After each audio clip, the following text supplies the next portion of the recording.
In the new Africa, one more independent country, the state of Uganda.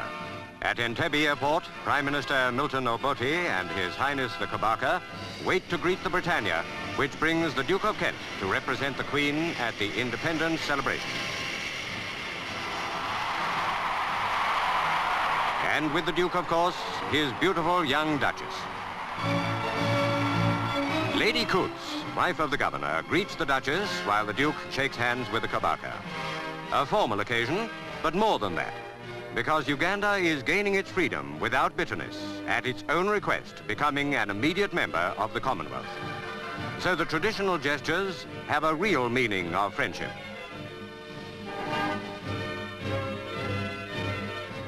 Government House at Entebbe, which for one more day is still the capital, is where the Duke and Duchess stay during their visit as guests of Governor Sir Walter Coutts and his wife.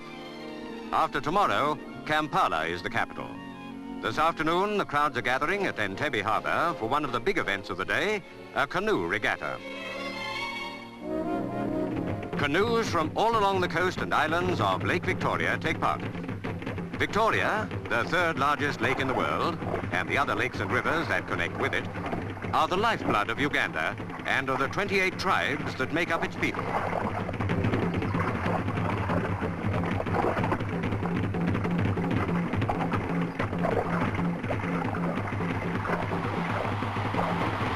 Biggest of the tribal areas is the kingdom of Buganda, of which the Kabaka is the hereditary ruler, and these shores are in its territory.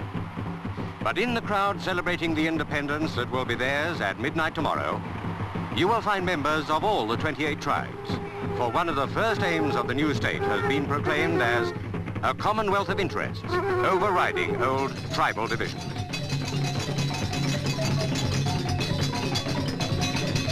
At Technicolor, the Kabaka's palace, His Highness is to give a cocktail party, and more crowds are waiting and entertaining themselves while they wait to see the Duke and Duchess arrive.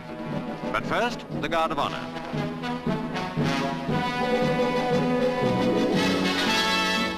That salute, by the way, is a traditional sign of loyalty to the Kabaka by his followers. The Kabaka himself arrives, a ruler whose dynasty and kingdom were thriving long before the first European explorers came. The present Kabaka is His Highness Sir Edward William Frederick David Walungembe Mutebi Luangula Mutesa II, who now welcomes the Duke and Duchess.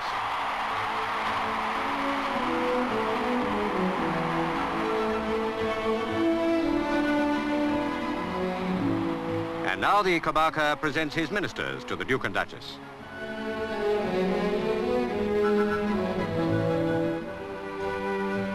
Even at a cocktail party, a certain amount of formality is inevitable.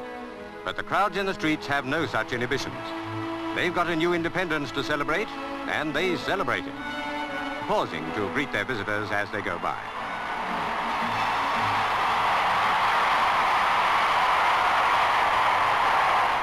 The British, too, can contribute their share of noise and colour to a celebration when they want to. And the Scots Guards do just that for the big independence tattoo in Kololo Stadium. This is the climax of all these days of rejoicing, because here at midnight, Uganda's independence will formally begin.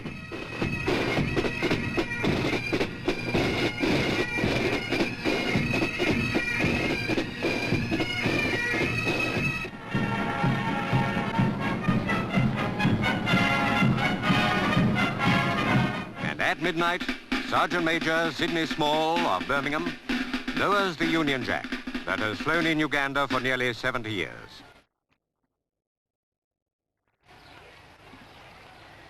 At the same moment, the 4th Battalion King's African Rifles becomes the 1st Battalion Uganda Rifles.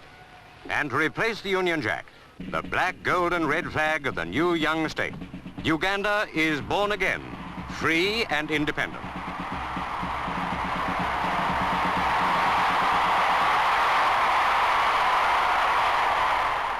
Next day is a public holiday, and by the time the Duke and Duchess return to the Kololo Stadium for the daylight celebrations, the Governor-General and the Prime Minister have been sworn in their new roles. the Duke of Kent speaks to the people of Uganda, bringing a message of goodwill and congratulations from his cousin, the Queen. Not in any sense a goodbye, for Uganda has asked to be and has been accepted as a full member of the Commonwealth, of which the Queen is head.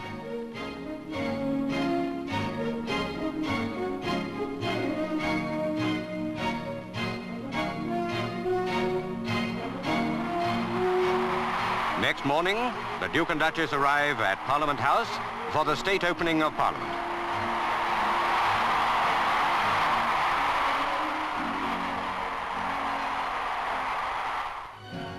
Uganda's first Legislative Council met 41 years ago and has grown larger and more representative ever since.